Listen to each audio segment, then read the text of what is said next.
Kstati, yana bitta narsani aytib o'taman. Bu revmatizm belgisi tiklardan ham keladi.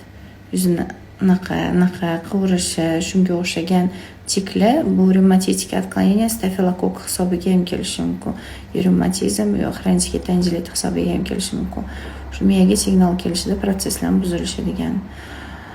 Diagnostikada torch infeksiyani ham, poзвоночнигini ham, miyasini ham, mikroelementizatsiyada magniy defitsitda ham keladi bu organizmda, и kalsiy defitsitda ham keladi. Chunki spina bifida shu poзвоночник bir-biridan uzoqlashib qolgani hisobiga keladi. No poзвоночник uzoqlashib qolgani sababini topish kerak. U balki kalsiy defitsitdan yoki o'sha kalsiyni yemirib tashlayotgan stafilokokka cerebristis turganda. Bunda agar siz qon topshirsangiz revmatizmga revmoprobastoza chiqadi, lekin cerebristis stafilokokk degan narsa bor. Tomoni zadniy stenkasi glandas turadi.